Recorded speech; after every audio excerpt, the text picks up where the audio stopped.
Elon, I, the Tetragrammaton, the Lord God Most High, I do exercise thee, and do powerfully command thee, O Spirit.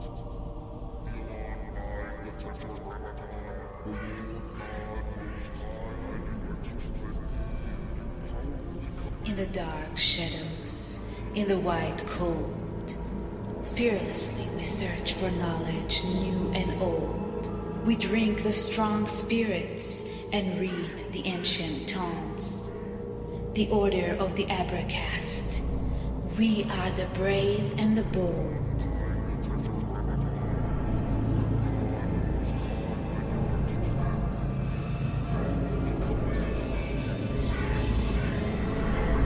Occult, history, conspiracy, and violence.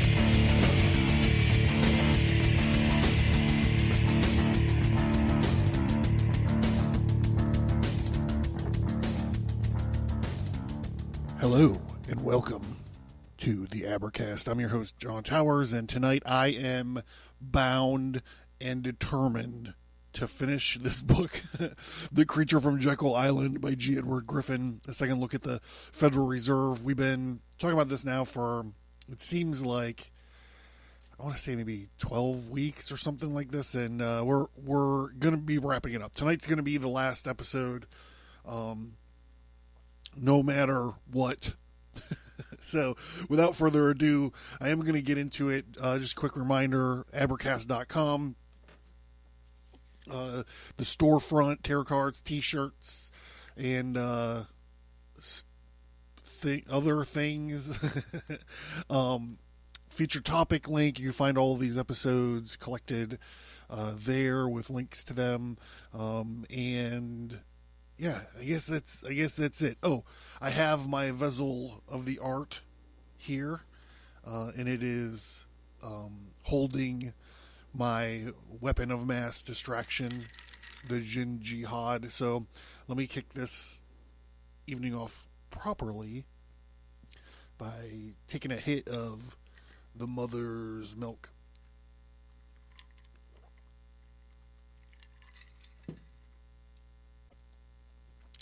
Whoever makes that went a little heavy. Humanity itself is the target, let us not forget. The Club of Rome is a group of global planners who annually release end-of-the-world scenarios based on predictions of overpopulation and famine. Their membership is international, but the American roster includes such well-known CFR members as Jimmy the Peanut Farmer Carter, Harlan Cleveland, Claiborne Pell, Saul Linowitz.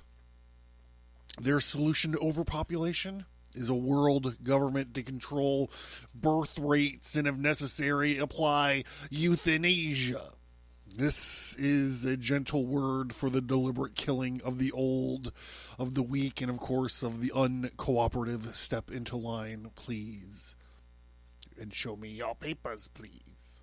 Following the same reasoning advanced in the Iron Mountain, the Club of Rome has concluded the fear of environmental disaster could be used as a substitute enemy for the purpose of unifying the masses behind their program. In their 1991 book entitled The First Global Revolution, we find this passage.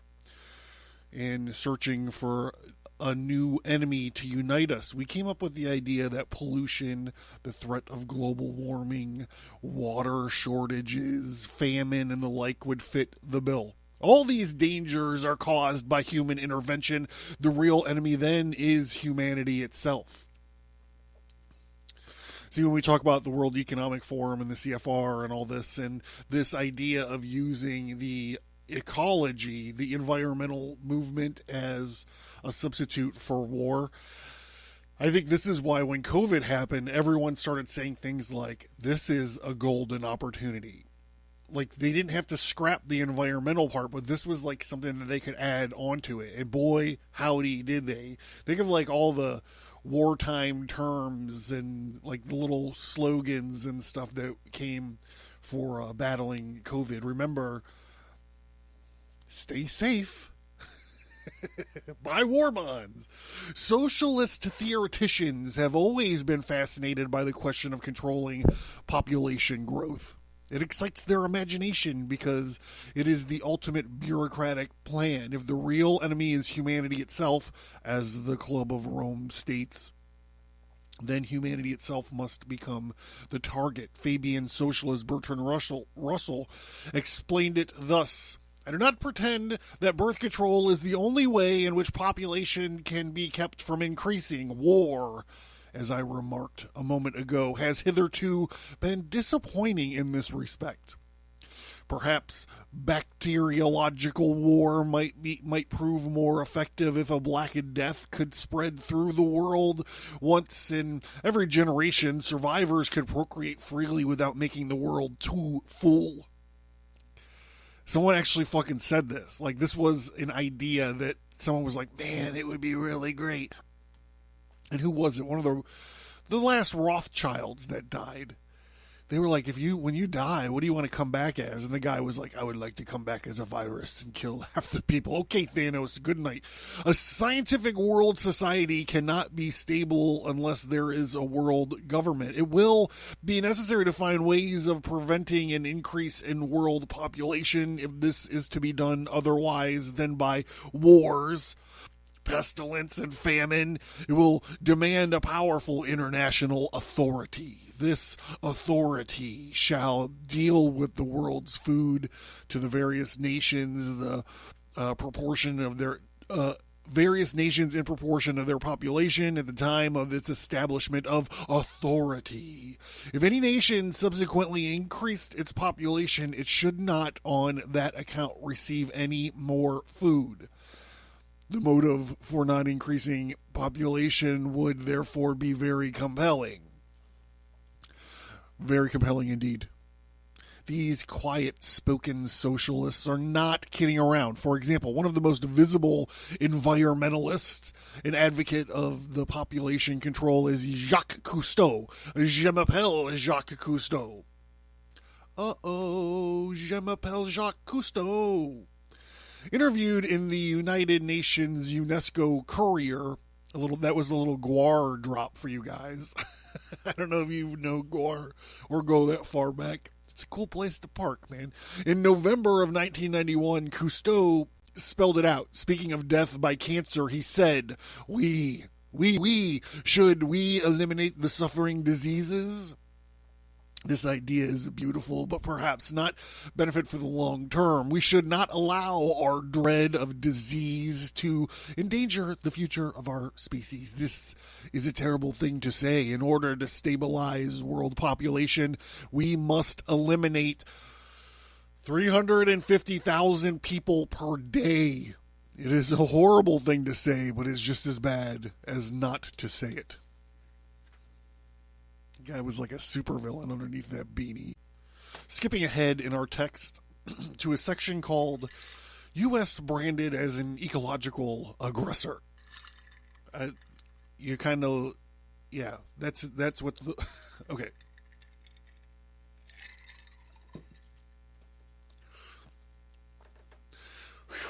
Yeah, yikes. The use of compulsion is an important point in these plans. People in the industrialized nations are not expected to cooperate in their own demise. They will be forced. They will have to be forced. They will not like it when their food is taken for global distribution. They will not approve when they are taxed by a world authority to finance foreign political projects. They will not voluntarily give up their cars to resettle into smaller houses or communal barracks to satisfy the resource allocation quotas of a UN agency. The Club of Rome member Maurice Strong states the problem. in effect, the United States is committing environmental aggression against the rest of the world. At the military level, the United States is a custodian. At the environmental level, the United States is clearly the greatest risk. One of the worst problems in the United States is energy prices. You see, they are too low. Not anymore, bro. It's clear that I just cleaned out I got a fuel dump. Imagine me saying that. I have a fuel stockpile. I just burned through it because we hit over $5 a gallon in Pittsburgh, and I'm like, I just know what. So now I gotta refill my fuel dump, my little stockpile. It's clear in the current life. By the way, if you have a fuel stockpile and you didn't treat it, that fuel's only good for like 3 months, so you should cycle through it anyways. You can get products like stabilizer to make it last up to 2 years. So if you are doing fuel stockpiling, you need to look into that if you haven't already.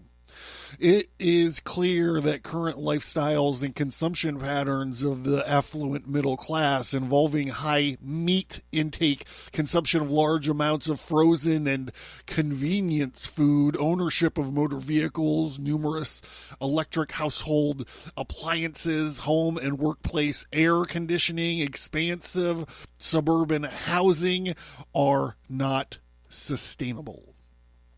Mr. Strong's remarks were enthusiastically received by the world environmental leaders as they prompted this angry editorial response in the Arizona Republic. Translated from Eco Speak, this means two things. One, a reduction in the standard of living in Western nations through massive new taxes and regulations. Check. And two, the wholesale transfer of wealth from industrialized and underdeveloped countries to the dubious premise here is that if the U.S. economy could be reduced to, say, the size of Malaysia's, the world would be a better place. The little taskbar is loading. The progress bar is filling up. Burp, burp, burp, burp, burp, burp. Most Americans probably would balk at the idea of UN banning automobiles in the U.S. Whew. I'm not saying the UN's banning automobiles in the U.S., but look at what all the auto companies are saying. By the 2023 or 2040, they're all going to be little battery-powered cars. They're all going to be little battery-powered cars. Where's the battery power coming from? Don't you think you have to strip mine lithium out of like Bosnia or something? Shh. Don't ask those questions. Well, where is the electricity coming from? Don't you have to burn coal? Shh. But windmills and solar panels don't make up enough energy to. Shh. We're gonna have battery-powered cars, bro. It's gonna be awesome. Just take a deep breath and unclench that root chakra and let it slide right in there. Who is the Maurice Strong who sees the United States as the environmental aggressor against the world? Does he live in poverty? Does he come from a backwards country that is resentful of American prosperity? Does he himself live in modest circumstances, avoiding consumption in order to preserve our national resources? None of the above. He is one of the wealthiest men in the world. He lives and travels in great comfort. He is a lavish entertainer. In addition to having great personal wealth derived from the oil industry in Canada, which he helped nationalize, Maurice Strong was the Secretary General of the 1992 Earth Summit in Rio, head of the 1972 UN Conference on Human Environments in Stockholm, the first General Secretary of the UN Environmental Program, the President of the World Federation, United Nations Co-Chairman, the World Economic Forum member of the Club of Rome, trustee of the Aspen Institute, and the Director of the World Future Society. That is probably more than you want to know about this man, but is necessary in order to appreciate the importance of what follows. He's like, I get all my nutrition from popping arms off of infants and drinking them on the altar of Moloch.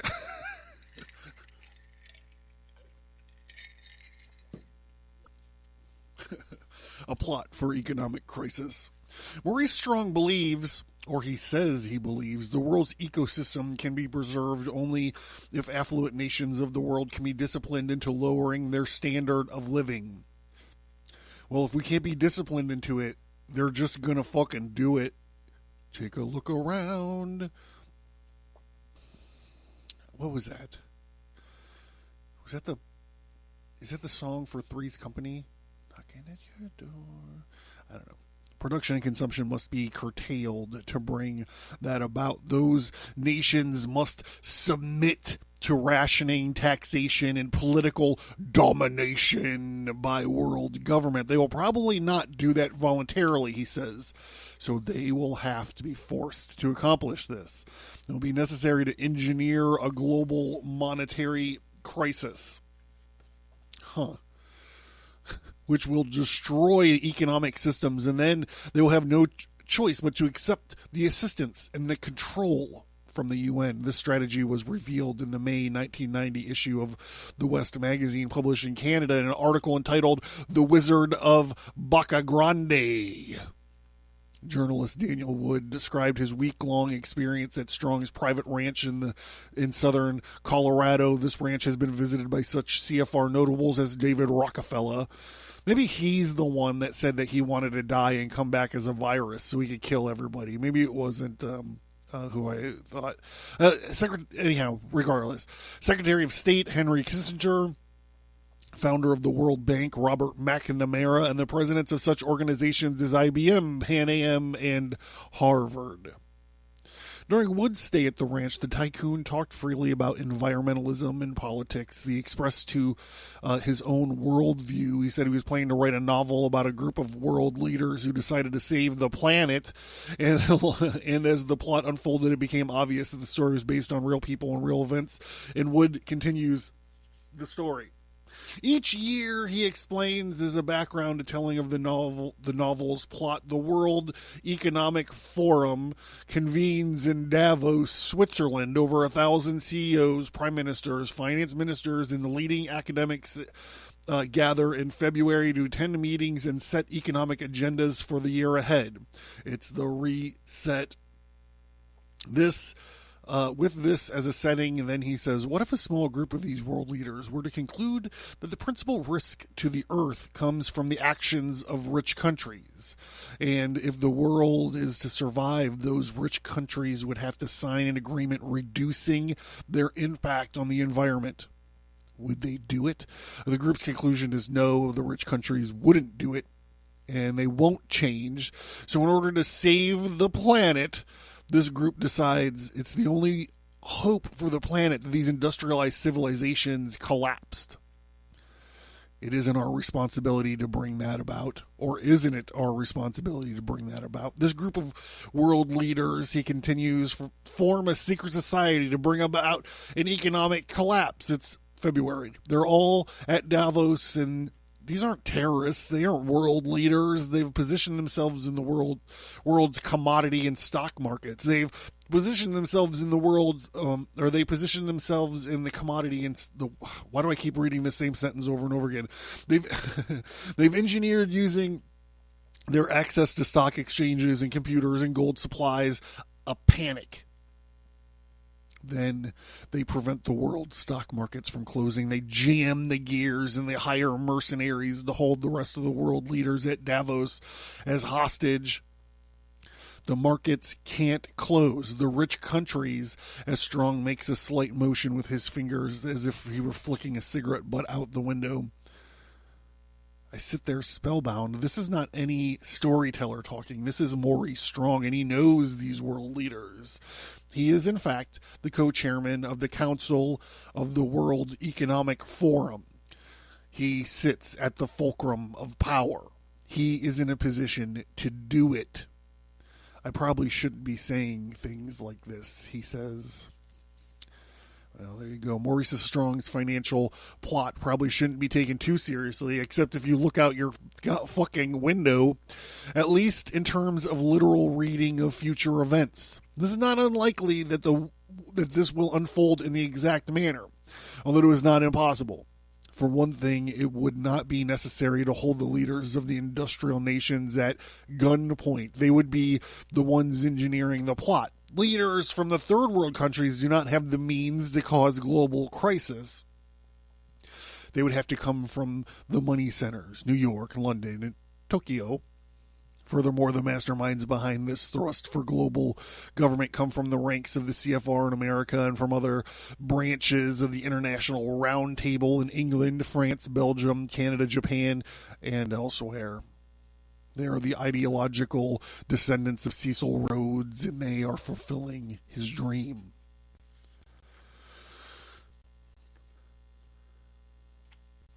So the United States government is mired in a $5 trillion debt by 1993. Net interest payments of that debt were running $214 billion a year. That consumes about 14% of all the federal revenue and costs the average family over $5,000 each year. This is probably nothing compared to it now. Nothing is purchased by it. It merely pays for interest. It represents the government's largest single expense.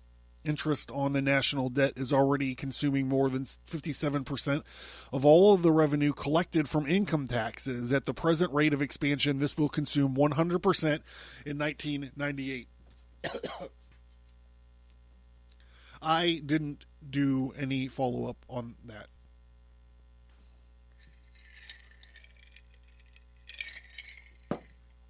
And I'm not going to either. The biggest doomsday mechanism of all is the Federal Reserve System. Every cent of our money supply came into being for the purpose of being loaned to someone. Those dollars would disappear when the loans are paid back. If we tried to pay off the national debt, our money supply would be undermined under the Federal Reserve System. Therefore, Congress would be fearful to eliminate the national debt even if it wanted to. I'm just going to skip through here.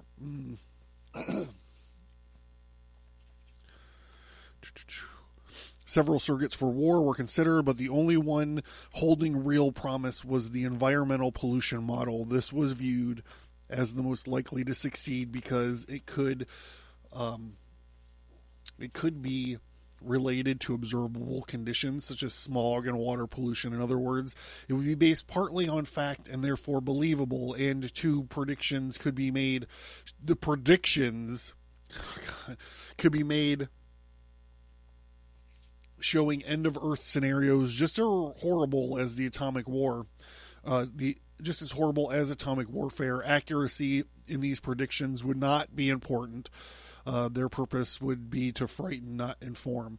This makes me think of on AOC, whatever her name is, being like, we only have 12 years to live. We only have 12 years to live. Look, I'm 48 years old, and I started hearing this shit in the 80s, bro. So, believe me, we have longer than 4 years to live, bitch. Just sit down and shut up. All right, this is where we're going to end.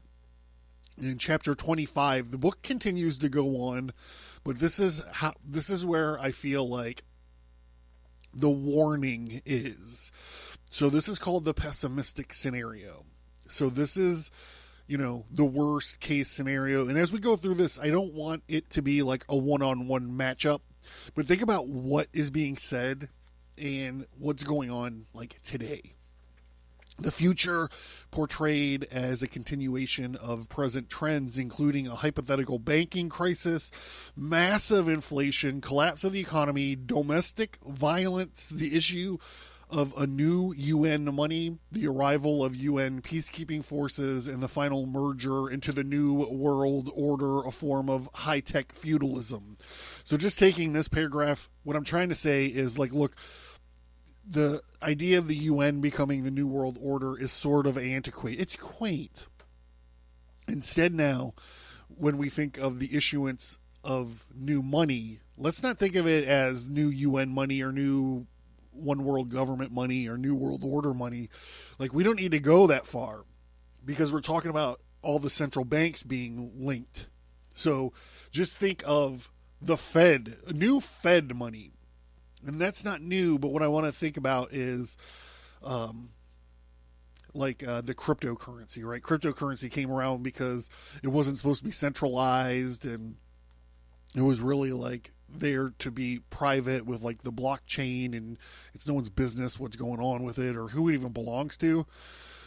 So, they're talking about the Fed coin or whatever it's going to be called. I've mentioned this before. So the Fed coin is going to be a cryptocurrency, but it's not the cryptocurrency. It's not why the cryptocurrency is cool, i.e. blockchain. It's no one's business. It's not centralized. They're going to take all that shit from like the old money and they're going to dump it, put all those concepts right into a new digital. It's not even going to be crypto. It's going to be digital. So, anyhow, so it's sort of like a decoder ring. It's sort of like the stuff that's in this chapter is going to like rhyme. Here we go, George Lucas. It's going to kind of rhyme with stuff that's going on. Now we just got to kind of look between the lines. There we go. Are we ready now for our final trip in our time machine? On the control panel in front of us are several selector switches. The one on the left indicates the direction of time. Set it to the future. The switch on the right indicates primary assumption. Set it to the first notch, which reads present 10 trends unaltered. Leave the secondary assumption switch where it is. The lever in the center is a throttle to determine the speed of travel. Nudge it forward and hang tight. I guess in our pop culture vernacular, it would be like 88 miles an hour to the Twin Pines shopping mall. A banking crisis. It's 4:05 in the morning while New York City sleeps. The computers on the fourth floor of the Citibank are aware that a full-blown crisis is underway. It started in London 5 hours ahead of the East Coast, and within minutes had spread like an electronic virus to Tokyo and Hong Kong. That was an hour ago. Alarms are now sounding on the computer terminals and the trading centers in the world. The automatic dialing services are summoning money managers to their boardrooms. A panic has started from rumors that one of the large U.S. banks was in trouble because of the simultaneous default of its loan to Mexico and the bankruptcy of the second largest corporate borrower. Yesterday afternoon, the bank's president held a press conference and denied that these were serious problems. To reinforce his optimism, he announced that on Friday the bank will be paying a higher than usual quarterly dividend. The professional money managers were not convinced.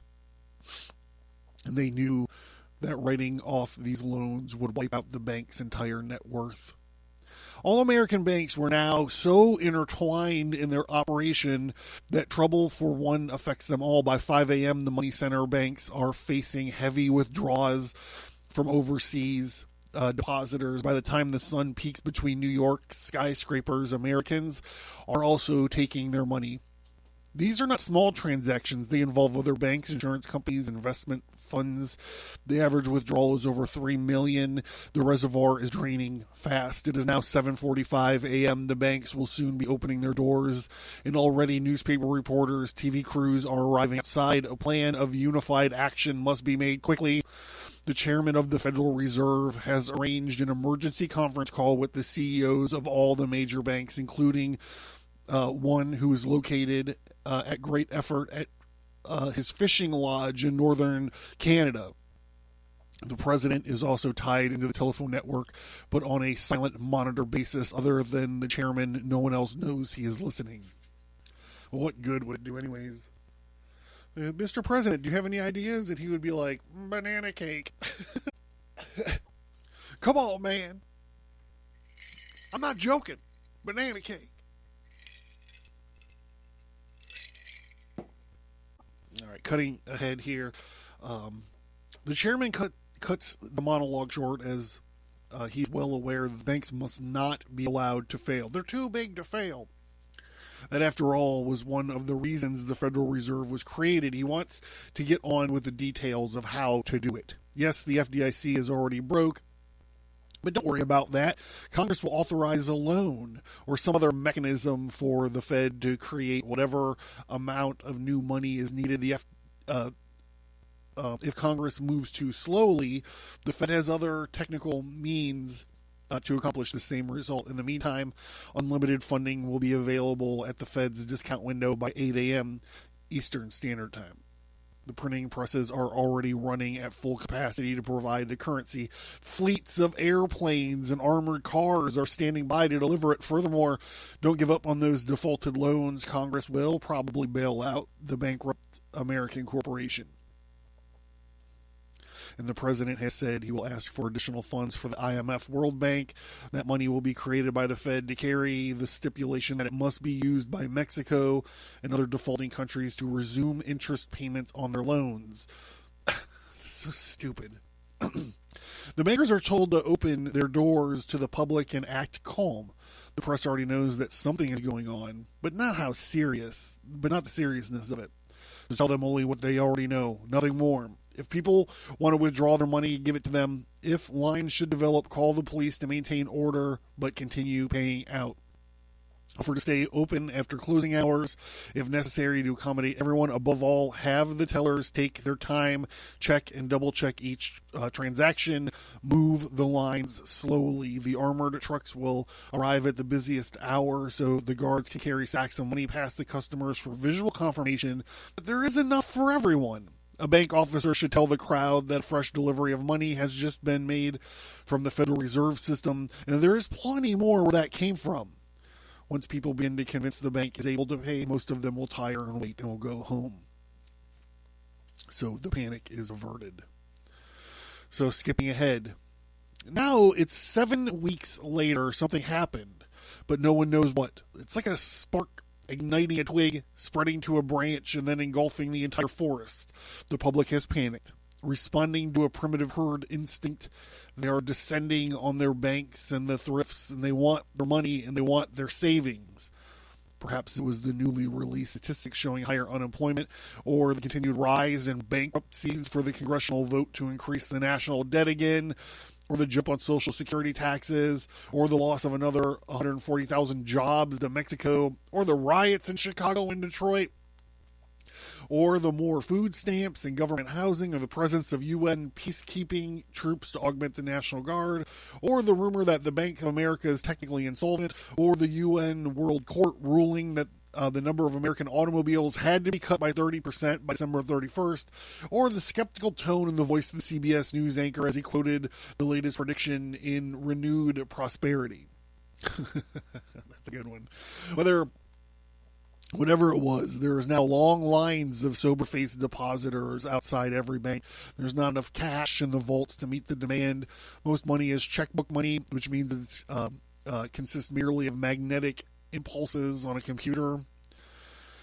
Only about 5% of the monetary supply is in the form of coins or currency. Most of that is already outside of the banks in cash registers, wallets, or mattresses.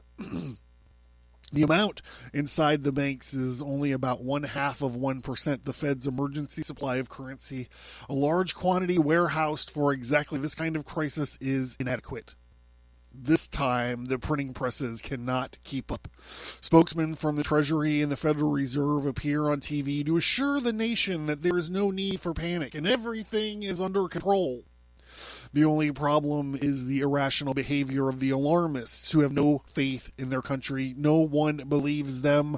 The lines grow longer and the people become angry. Banks and employees are jeered on their way to work. Bomb threats are made. Sporadic violence breaks out. And bank windows are smashed. The International Guard, the International Guard is called up. The president declares a bank holiday. Since people cannot close out their bank accounts by withdrawing currency, they rush to the stores on checkbook spending sprees. They cannot get their money back. At least they can buy things with it. Garages and basements are filling up with canned goods, shoes, liquor, and tires. Ammunition goods are becoming scarce. Prices pushing upwards. The Dow Jones is going through the roof as investors empty checking accounts to buy anything for sale. The Security and Exchange Commission finally suspends trading. 9 months have now passed. The crisis has been a blessing for politicians. They have thrived on it and grown in stature because of it. It has given them an excuse to swarm the country on fact-finding trips, to appear in shirt sleeves at town hall meetings and to give speeches and to be seen on television all the time expressing grave concern and appearing to take charge has legitimized their role and somehow made them seem more necessary than before. They have been converted in the public eye from oafs and bumpkins to serious-minded statesmen. Ha! The party of power said it inherited this mess. The previous party blamed the current one for dropping the ball. Both parties, however, agreed on the solution. More of exactly the same policies. I'm going to skip ahead a little bit. The most important emergency reform was to bail out the banks with taxpayer dollars. This is the cycle we've been talking about throughout this whole book. Defaulted foreign loans were taken over by the IMF, World Bank, and failing corporate borrowers were given government grants in the disguise of loans which everyone knows will not be paid back. Next, the banks were nationalized, at least in part. In return for the bailout money, they gave large blocks of stock to the government, which now operates as an official business partner. This is not a drastic change. The bank's already heavily regulated by the government, even to the point of determining their profits, dividends, executive salaries. That is the way the cartel wanted it. It was the means by which the competition was avoided and profits assured. Monetary scientists and political scientists have always worked as a hidden partnership. This merely made the relationship more visible.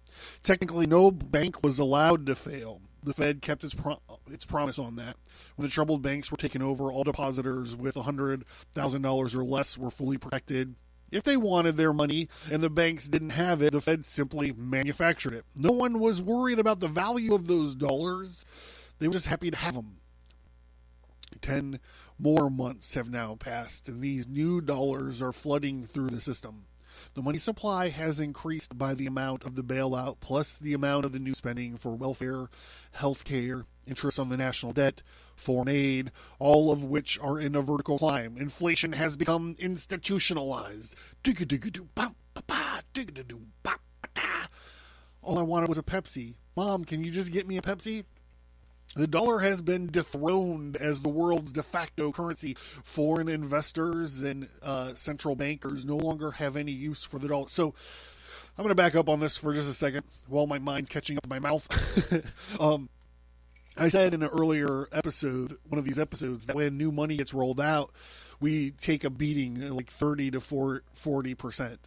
And this is how it happens, because inflation's so crazy. They're like, hey, guess what? We're going to retire the dollar. We're going to just roll out this new Fed dollar. And you're going to get soaked. At least you have a little bit of your money back. At least you didn't lose everything, right? Sport.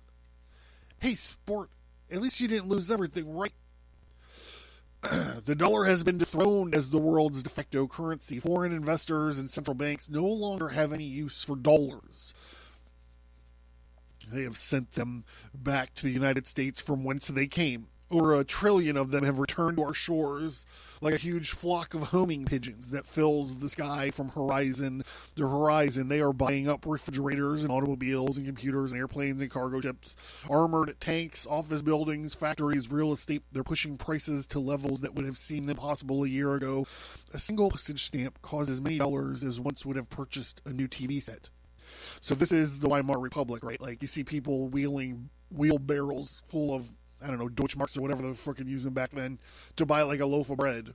This is fucking like $1 trillion to buy a loaf of bread. Most stores have stopped accepting checks and credit cards. Workers are paid daily with bundles of paper money. People rush to the stores to purchase groceries, for prices rise even further. Commerce is paralyzed. Bank loans and mortgages are unattainable. Savings accounts have been destroyed, including cash values of insurance policies. Factories are shutting down. Businesses are closing their doors. Banter is commonplace. Old silver coins come out of private hoards. And $100 bill is exchanged for one silver dime. Following the crash of 1929, the supply of paper money was limited because it was backed by silver. The amount of silver itself was limited. Well, we know from this book that that's not the way it is anymore. Skipping ahead. 3 more months have passed, and the president has declared a state of national emergency. Today, the Secretary of Treasury announced that nations of the world had ratified a multilateral treaty that would solve the inflationary problems of the United States. This will be accomplished through the issuance of a new worldwide monetary unit called the Bancor. the name proposed by John Maynard Keynes at the Bretton Woods Conference in 1944. This new money will restore our commerce and put a stop to inflation. At last, mankind will have total control over his economic destiny. Money will now become his servant instead of its master. Master.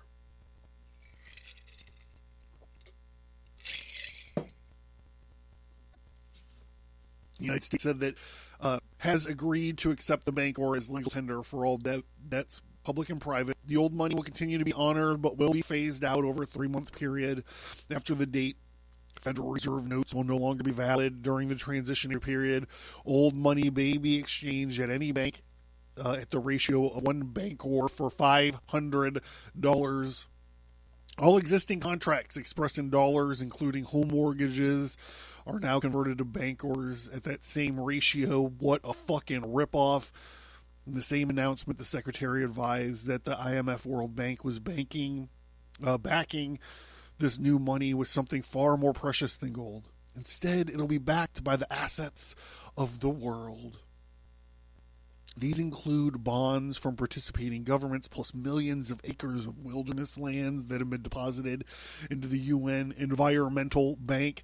The national parks and forests are now of the United States have been added to those reserves, and they will now be under the supervision of the UN Wilderness Asset Preservation Enhancement Agency, WAPIA. From this date forward, the Federal Reserve System will operate as a subdivision of the IMF, which is now the central bank of the world. Although the Secretary did not mention in his public appearance, the UN treaty also obligated the government to put restrictions on the use of cash. Every citizen is to be issued an international ID card.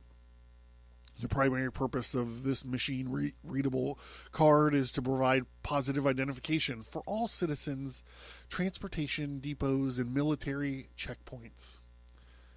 They also can be used by the banks and the stores to assess checking accounts, which are now called debit accounts. Every citizen is being issued an account in a bank near his place of residence. All payments by employers or government agencies will be made by electronic transfer. Cash transactions larger than 5 Bancors will be illegal in 3 months. Most expenditures will be paid by debit card. This is the only way in which the UN Monetary Transaction Tracking Agency, the MTTA, can combat counterfeiting and prevent money laundering by organized crime. That, of course, is camouflage. The government is complex.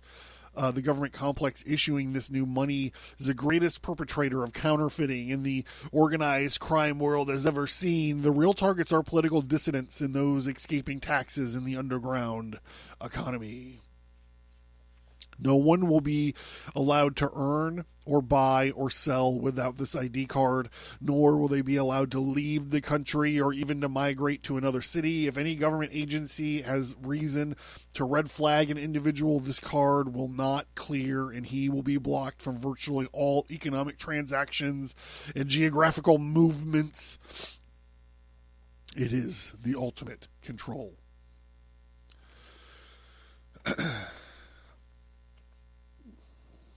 Hyperinflation is fertile ground for the seeds of revolution.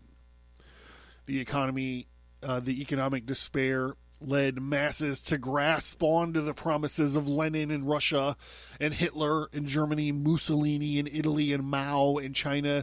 It has now been 3 years since that fateful run on the banks in New York City. Inflation has not abated even with the introduction of the Bancor. Now we are witnessing massive public demonstrations in every major city for higher wages, more jobs, larger government benefits, and more stringent price controls. Since there are practically no goods in the store at any price, the demonstrators are calling for higher output from government factories. The demonstrations have been organized by radical organizations advocating for the overthrow of the decadent capitalists, the system by which the enthronement of socialism in its place. The participants in the streets do not understand the words they chant. Welcome to current day, everybody. Welcome to current day. They are unaware. Literally, this is yesterday. This happened yesterday. Many years, and that is the socialism they already have. Nevertheless, there are tens of thousands of desperate people who attract the rhetoric of revolution, terrorism, and major urban areas. The ranks of revolutionaries are swelled by those who come solely for the looting that always follows. People are frightened by these violent events and demand the restoration of law and order, or to defund the cops and live in fear with all their guns confiscated. They are not resentful for being confined in their homes or arbitrarily detained by soldiers. They are actually grateful for the omnipresence of the police state. It's curious that revolutionary groups behind this violence have not been inhibited by the government. Their leaders, we here in Baltimore, we have to give space for these people to destroy. We just have to give space for them to burn our city down. All right, I'm skipping ahead.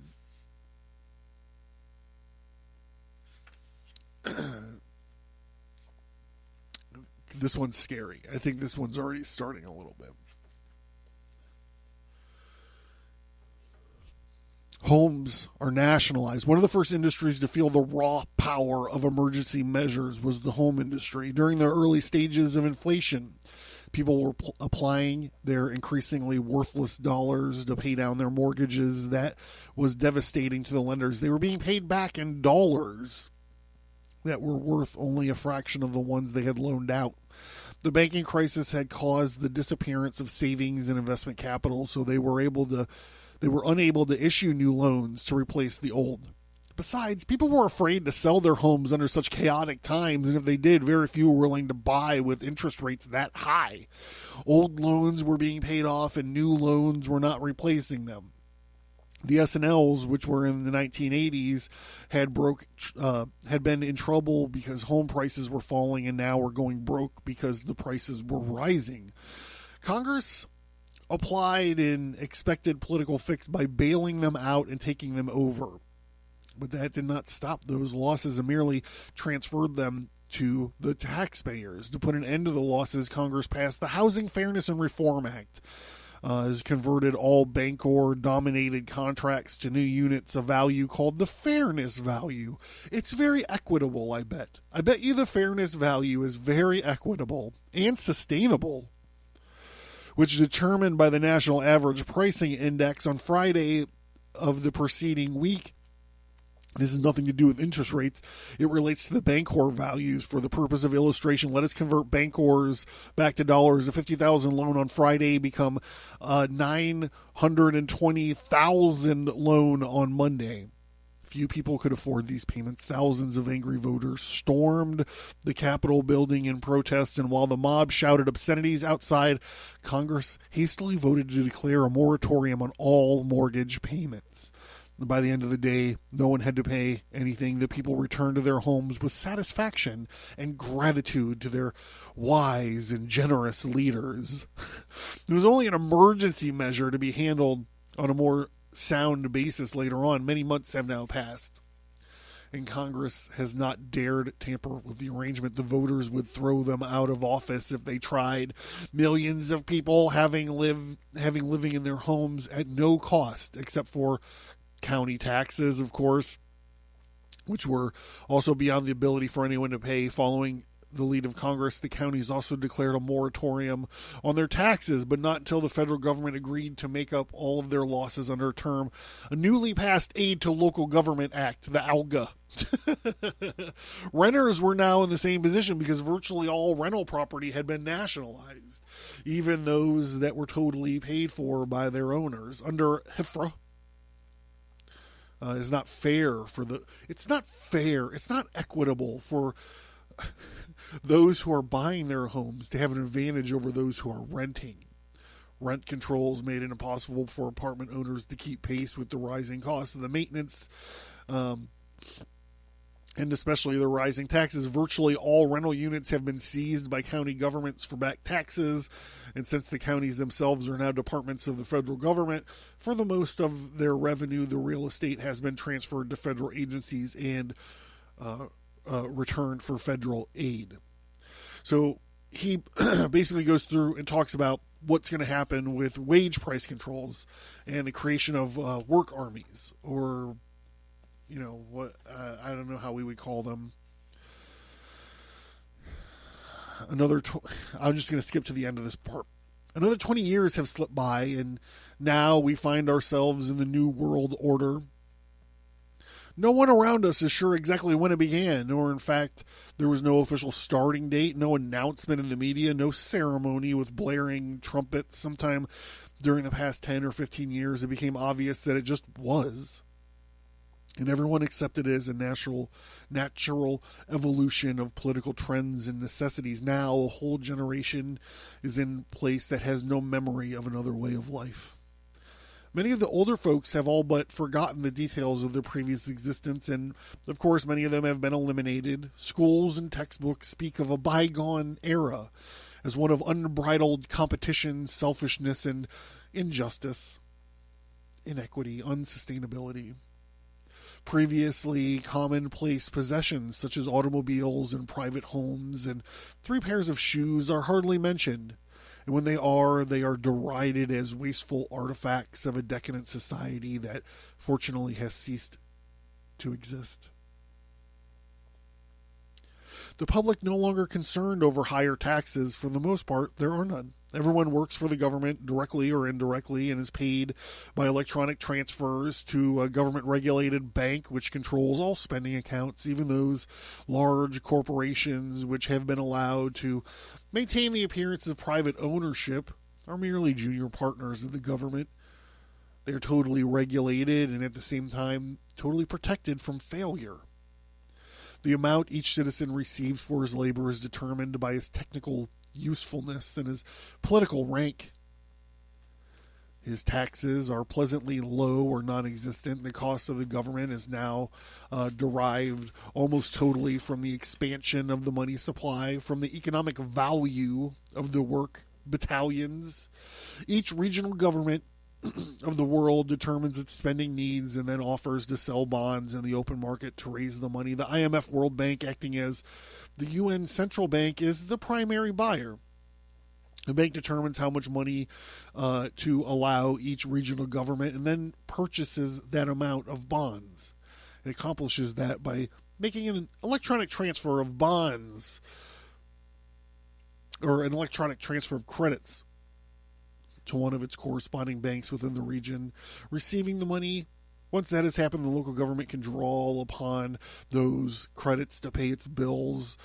A single tax dollar is needed for any of that. The IMF World Bank simply creates the money and the regional governments spend it. In days gone by, this increase in the money supply would have caused prices and wages to go up almost immediately. Not anymore. Prices and wages are controlled. What does happen, however, is that the government is caught in its own trap, and it needs to keep the workers happy by giving them wage increases, but it also needs to keep the factories functioning by allowing price increases as well. The wage price spiral, therefore, is not eliminated. It is merely delayed a few months, and instead of happening in response to the interplay of supply and demand in a free market, it is directed by bureaucratic formula. The end is the result either way. The people of the world are still paying the cost of their international and local governments through the hidden taxation called inflation. In the chaotic past, industrialized nations in the world went through phases of disruptive inflation, often exceeding 1,000% per year. It served a purpose in helping to destroy public faith in their existing national governments. It softened them up, made them more willing to accept drastic changes in their lifestyles and their political institutions. And it paved the way, the New World Order, but now we've arrived. The extreme inflation rates, at least in the absence of war, could cause public dissatisfaction and be counterproductive. Inflation, therefore, has now been institutionalized at a fairly consistent 5% a year. Has been scientifically determined to be the optimum level for generating the most revenue without causing public alarm. 5%, everyone agrees, is moderate. They can live with it.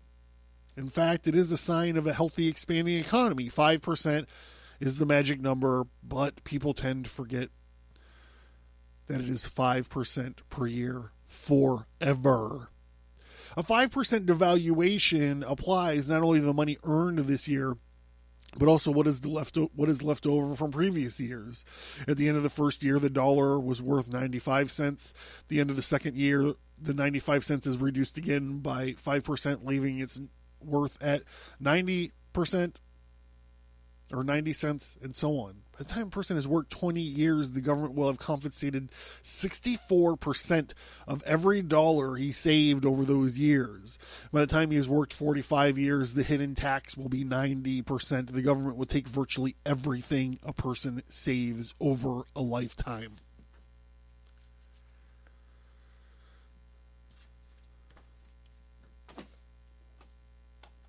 I'm John. This is the Abracast. Have a good evening.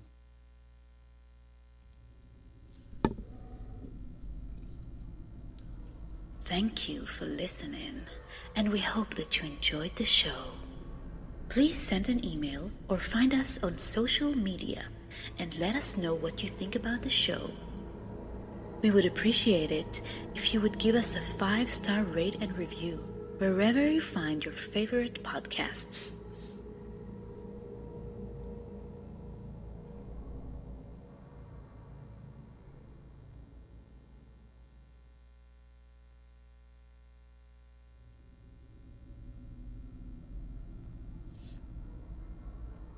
You can find Stigmata Studios, graphic, novels, and comic books.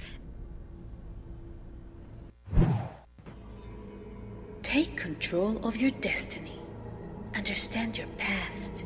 Put your present in context and know your future with a twist.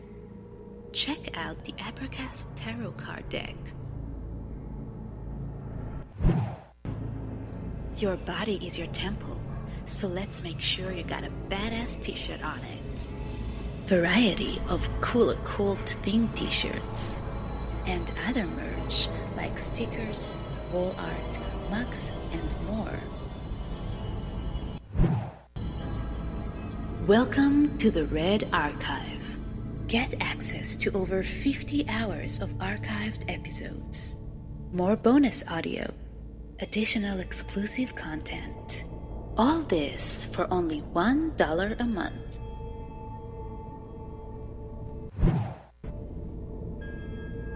Are you interested in the occult, history, conspiracy, and violence?